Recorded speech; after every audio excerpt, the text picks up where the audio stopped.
Monsieur Michel Georget, merci de prendre quelques instants pour répondre à nos questions. Qu'est-ce qui vous a amené à avoir cet esprit critique vis-à-vis des vaccins? Eh bien écoutez, paradoxalement, c'est notre médecin de famille. Lorsque j'étais jeune père de famille, il y a évidemment un certain nombre d'années, la vaccination s'est présentée. À l'époque, c'était la vaccination antivariolique, et puis diphtérie, tétanos, polio. Et notre médecin de famille n'était pas un fanat des vaccinations. Et il avait dit à mon épouse et à moi, vous êtes biologiste, vous devriez vous intéresser, vous documenter sur les vaccinations, vous verriez que ce n'est pas la panacée. Bon, c'est tout, ça s'est arrêté là. Et il n'a pas continué à vacciner notre fille. Voilà. Ça a titillé votre curiosité? Oui, tout à fait. Donc, durant ma carrière, bien sûr, je me suis informé un petit peu. Et puis, arrivé à la retraite, j'ai passé 4 années dans les bibliothèques à compulser toute une série de publications et à en tirer la matière de 2 livres que j'ai écrits sur les vaccinations. Moi, je suis parent.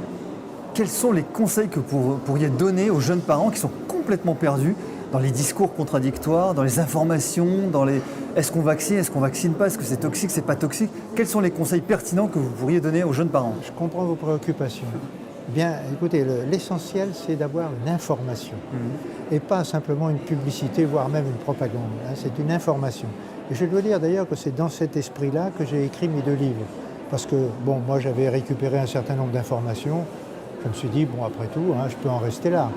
Mais j'ai quand même un certain nombre d'amis dans le monde médical qui m'ont dit, non, il faut que vous écriviez quelque chose là-dessus et nous, ça nous rendra service. Et je pense qu'il faut une information sur ce que sont les maladies, quelle est leur prévalence, quelle est leur dangerosité, est-ce qu'il y a des traitements, comment les choses ont évolué au cours du temps. Et puis en parallèle, il faut avoir aussi la vaccination.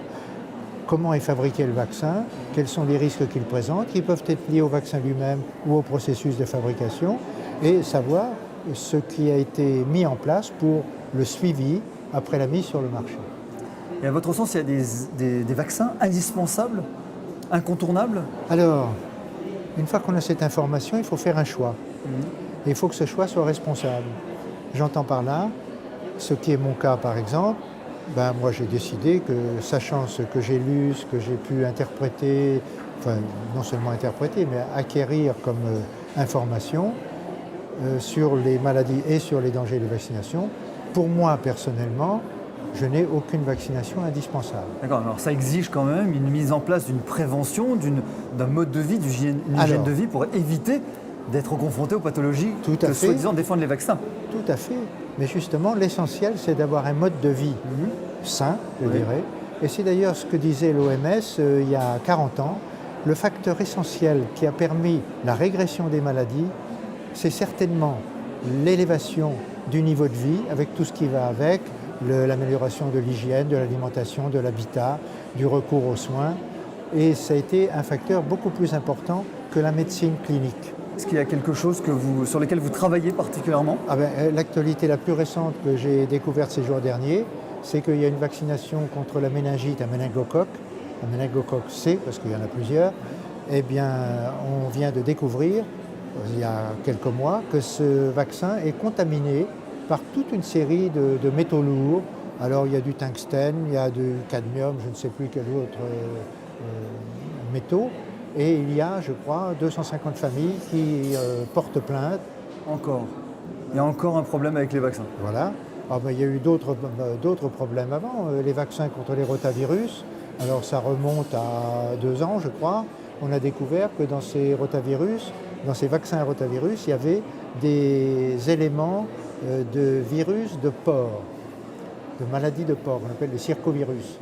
Alors on peut se demander qu'est-ce que les porcs viennent faire là?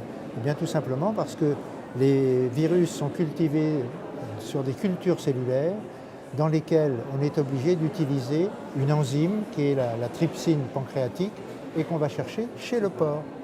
Et en utilisant cette trypsine, eh bien, on a amené une contamination virale. Et ce n'est pas la première. Donc vous prenez véritablement que les gens soient véritablement informés, voilà. Qu'ils soient informés, qu'ils aillent chercher les bonnes informations. Et une fois qu'on est informé, comme je disais tout à l'heure, il faut avoir une prise de position responsable. Moi, la mienne, je viens de vous le dire, je considère que moi je n'ai pas besoin de me faire vacciner compte tenu de mon mode de vie, compte tenu de ce que j'ai appris dans les publications, mais j'en assume les conséquences, ce qui veut dire que si un jour j'ai une grippe qui me fait mourir, eh ben, bon, Dieu vous en garde. je mourrai de la grippe. Hein. Voilà. Et par contre, si vous êtes partisan de dire oh, ben, je vais quand même me faire vacciner, etc., malgré tout ce que j'ai appris, il faut aussi assumer les risques. C'est-à-dire que si derrière la vaccination, non seulement on n'a pas été protégé, c'est-à-dire qu'on peut attraper la maladie contre laquelle on a été vacciné, mais surtout si on a des effets secondaires tels qu'un diabète, une sclérose en plaques, la narcolepsie, enfin j'en passe, c'est les meilleurs, mais je dis tout ça dans mes livres. Ben là, il faut assumer aussi, hein, dire j'ai accepté la vaccination, j'avais pourtant été informé, il faut assumer. Je pense que le message est bien passé. Merci d'avoir répondu à nos questions. Et je vous en prie, avec plaisir.